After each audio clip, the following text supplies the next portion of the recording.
The auctioneer dropped the gavel at $55 on a Saturday morning in the fall of 1978, and Roy Delacourt laughed loud enough that half the folding chairs turned to look at him. It was the kind of laugh that had a price tag on it, the kind that measured a man by what he was willing to spend and found him wanting.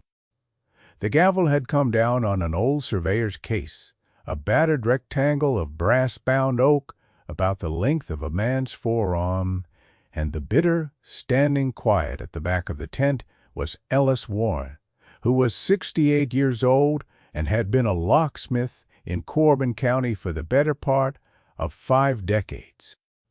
The case sat on the auctioneer's table like something the river had spit back up. The oak was dark with age and streaked with what looked like old varnish burned. The brass corners were tarnished green. A pair of hasp blocks, one on each end, had been bolted through the wood with square-head carriage bolts, and someone a long time ago had run a strip of lead solder around the seam between lid and body so that the whole box was sealed shut like a coffin. There was no key. There was no maker's plate. There was only a name scratched into the underside in a shaky, careful hand, and the auctioneer had not even bothered to read it. It was the 12th of October, 1978, at the Hollis Farm dispersal sale just outside the town of Marston, Kentucky, and the tobacco was already hanging in the barns, and the sycamores along the fence line had gone the color of tarnished copper. The Hollis place had gone under after old man Hollis died without a will, and the county was selling off everything that wasn't nailed to the ground and a good deal that was. Ellis Warren stood at the back, with his hands in the pockets of a canvas jacket that had been patched twice at the elbows. He wore a gray work cap pulled low, a chambray shirt buttoned to the throat against the morning chill, and boots that had been resoled more times than he could recall. His face was long and deeply lined, weathered the color of oiled walnut, and his eyes were the pale, careful gray of a man who had spent his life looking at the insides of things. His hands, when he took them from his pockets to raise the bidding card, were scarred across every knuckle and stained permanently at the fingertips with the dark residue of graphite and gun oil and the particular rust that comes off tumbler pins that have not turned in 50 years. Roy Delacourt was 49 and looked 10 years younger because he had never worked outdoors a day in his life. He ran the Delacourt Ford dealership over on the highway and had come to the Hollis sale in a cream-colored Lincoln with white-wall tires, and he was wearing a sport coat the color of a traffic cone over a company polo and a gold ring on his little finger. He was clean-shaven and ruddy-faced and heavy through the shoulders in the way of a man who ate his lunches sitting down.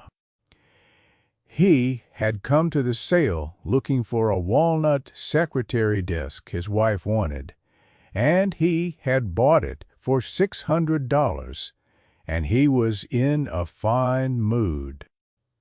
$55 for a bolted-up biscuit tin, Roy called out, loud enough to carry across the tent. Ellis, you got yourself a bargain there. What's inside, do you reckon, old man Hollis's laundry? Ellis did not answer.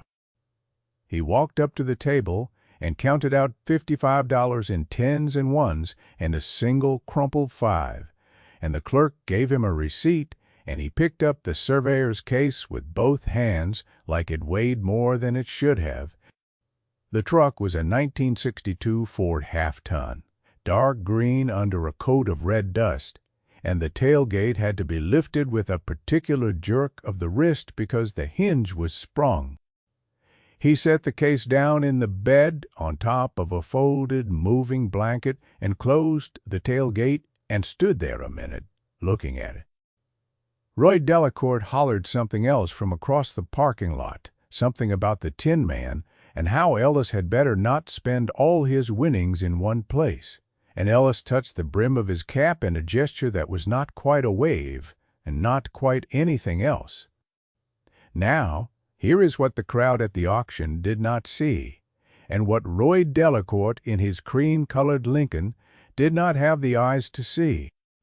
When the auctioneer had held the case up to show the room, Ellis had watched the way the light moved across the brass hasps and the way the lead seam ran, and he had seen three things that told him a story. He had seen that the carriage bolts through the hasps were not original. They had been added later, and by a hand that had been in a hurry, but was not careless. He had seen that the lead seam was pure lead, not the modern alloy solder you got at a hardware store, which meant it had been laid down by someone who worked in the old plumber's trade and had access to bar stock. And he had seen, faint but unmistakable under the dust on the underside, a name scratched with the point of a pocket-knife. 2 words, a first name and the last name was Hollis. It was Elbert Hollis, which was a name Ellis Warren had not heard spoken aloud in Corbin County for 31 years. He drove home the long way, past a shuttered feed mill, and along the river road where the sycamores leaned out over the water, and he thought about a man he had known when he was a young apprentice himself, back before the war. His teacher had been a locksmith named Jacob Trell, who ran a shop out of a converted carriage house behind the courthouse in Marston, and Jacob Trell had once told him, standing over a bench with a pin tumbler laid open in a wooden tray, that a lock is nothing but a question that somebody put into iron. Your job, Trell had said, is to answer it politely, not to break it down, not to shout at it, to sit with it until it tells you what it needs. Ellis had been 17 years old when he heard that, and he had believed it, and he had spent the 50 years since proving it true. There is a kind of patience that looks like weakness right up until the moment it doesn't. He took the surveyor's case into his shop, which was a lean-to he had built onto the back of his house in 1951 out of scrap oak and corrugated tin, and he set it on the workbench under the light of a single incandescent bulb in a green tin shade. He did not open his toolbox right away. He sat on the stool and looked at the case for a long time. He ran a fingertip along the lead seam and felt where it had been laid down thick and where it had run thin, and he tapped the knuckle against the oak in 3 places and listened to the tone the wood gave back. And he lifted one end of the case and then the other, and gauged the weight in each hand. The case was heavier at the hinged end, not by much, maybe 6 or 8 ounces. But it was there, and it told him that whatever was inside was not evenly distributed, and that meant the contents had been packed carefully, and that meant somebody had cared how the case would rest when it was closed for the last time. He did not open it that first night. He put a soft cloth over it, and went inside and ate his supper of cornbread and beans and went to bed. Word of the purchase was around the county by Monday afternoon. A man buying a locked box at auction for $55 is the kind of story a small town chews on for a week. At the Blue Star Diner on Main Street, Roy Delacourt held court in the corner booth and told the story 3 times to 3 different tables, and by the third, telling the case had shrunk to the size of a cigar box and the price had grown to $100, and Ellis had bid against himself twice before winning it. Roy called it the Tin Man. That is what he called it, and that is what the diner called it. And by Wednesday you could not order a cup of coffee in Marston without somebody asking whether Ellis Warren had cracked open the Tin Man yet. Harlan Beach, who had known Ellis since they were both boys, came by the shop on Thursday evening with a bottle of ginger ale in each hand. Harlan was 70 and walked with a cane, and had opinions about most things. "Ellis," he said, setting the bottles on the bench, "I got to ask, you paid $55 for that thing." "I did. You know what's in it?" "Not yet. You got any idea?" "Some." Ellis was working with a jeweler's loop against the bolt head of the near hasp, and he did not look up. "Roy Delacourt is telling the whole town you got taken." "Roy Delacourt reads price tags," Ellis said, "and I read locks, and that is about the whole distance between us." Harlan drank his ginger ale and watched him work for a while, and then went home. Ellis did not answer the town. He did not answer Roy. He worked. He did what Jacob Trell had taught him to do, which was to sit with the question until the iron told him what it needed. The first thing he had to do was get through the lead seam without damaging what was underneath. He warmed a length of copper wire in the flame of a small alcohol lamp and drew it slowly along the seam, and the lead softened and lifted in a thin gray ribbon that curled onto the bench like a shaving of soap. He worked at it for 2 nights, an hour at a time, because if you rushed the copper wire you scorched the oak, and if you scorched the oak the case would never be what it had been. When the lead was off, he wiped the seam with a cloth soaked in mineral spirits and let it dry. Then he turned to the bolts. 4 of them, square-headed, driven through the hasps from the top and peened over on the underside so they could not be turned. Somebody had wanted this case closed for good.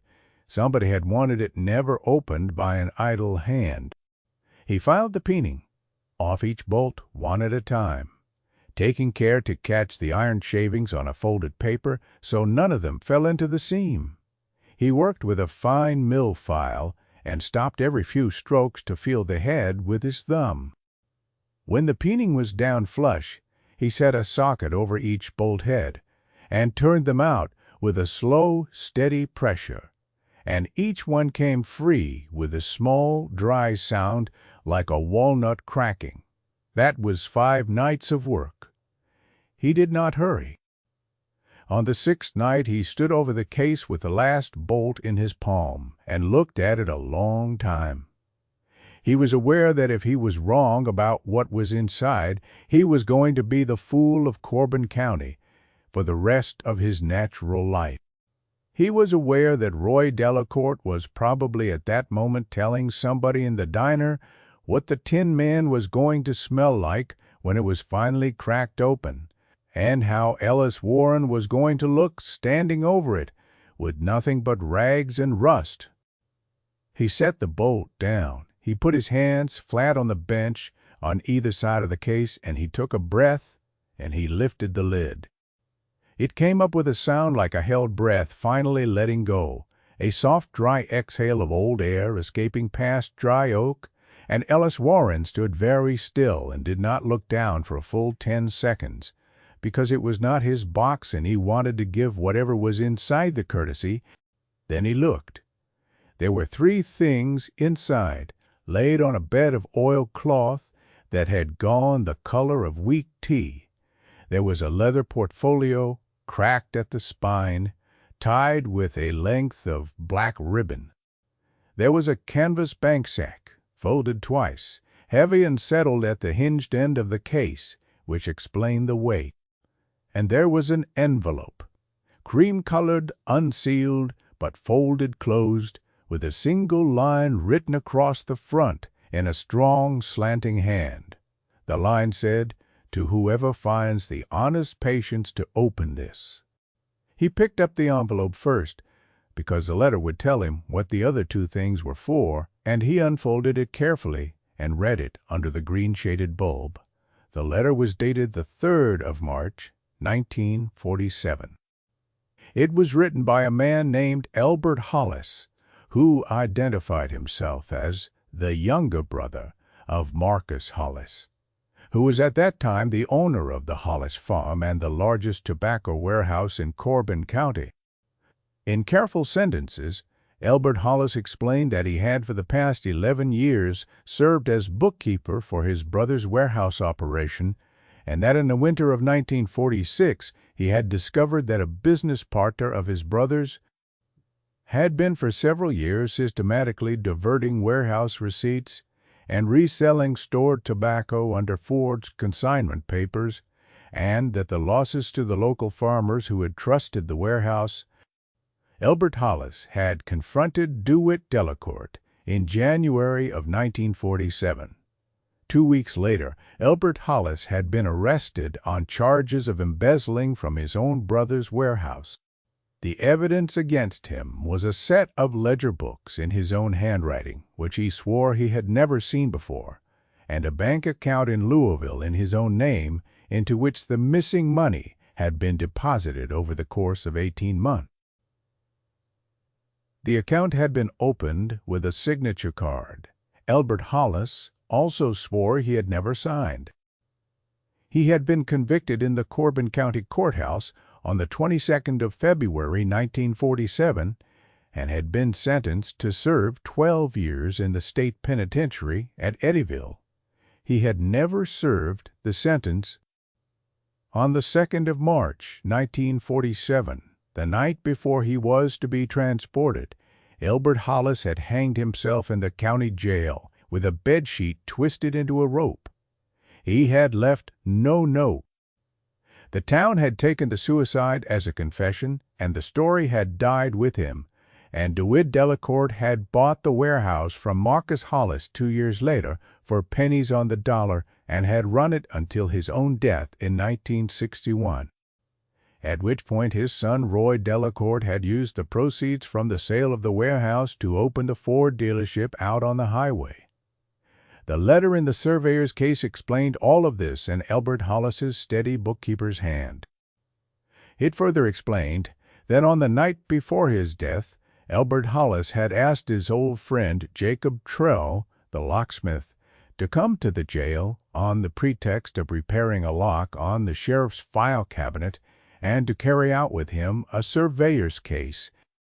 Inside the case, Elbert had placed the true ledger books kept in his own hand and in DeWitt Delacourt's, showing the actual pattern of theft and the actual disposition of the funds. He had also placed a canvas sack containing $4,200 in cash, which was every dollar he had saved in his 11 years as a bookkeeper, and which he asked be delivered eventually to his daughter Margaret, who was at that time 9 years old and living with her mother's people over in Bell County. He had asked Jacob Trell to seal the case, to bolt it, to hold it in trust, and to see that it came into honest hands some day. Jacob Trell had done as he was asked.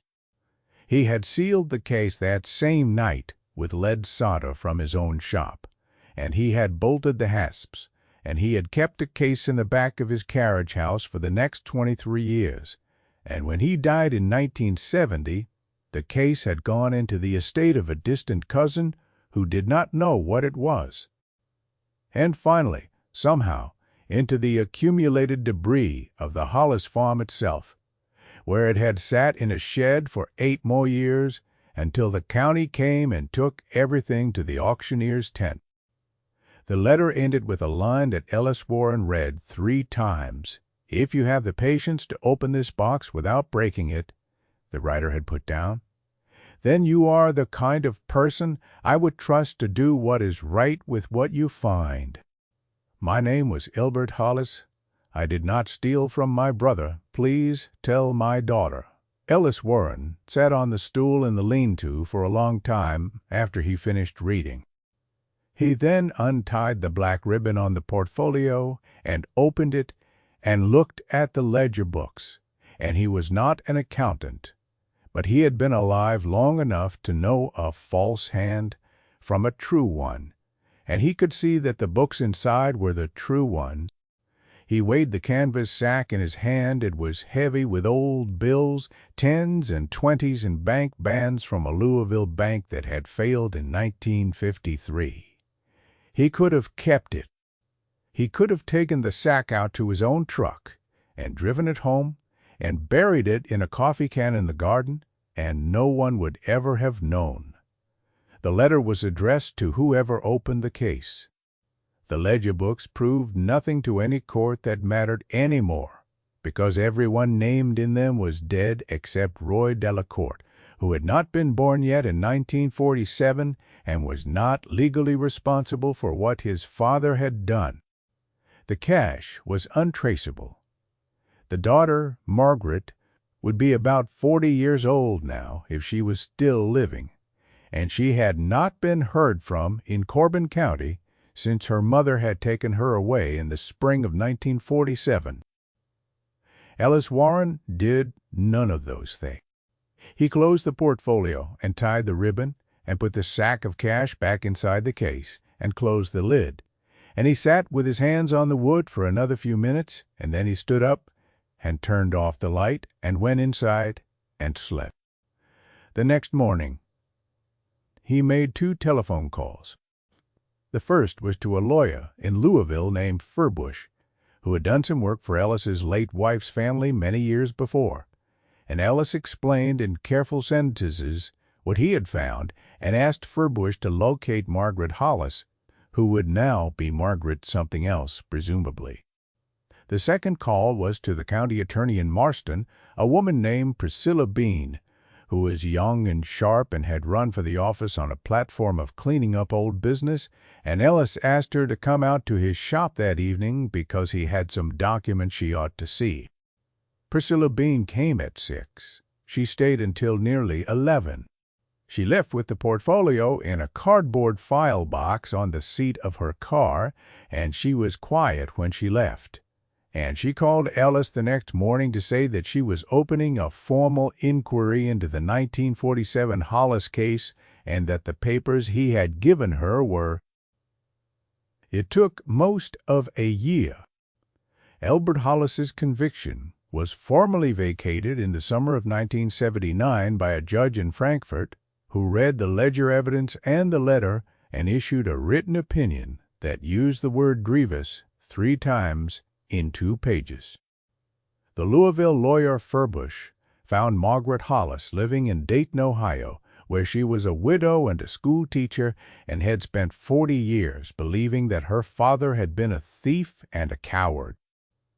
Ellis Warren drove up to Dayton one Saturday in September in the old green Ford, and he sat in Margaret's kitchen, and he gave her the canvas sack and the letter, and he told her what her father had done and what her father had not done, and Margaret Hollis cried at her kitchen table for the better part of an hour.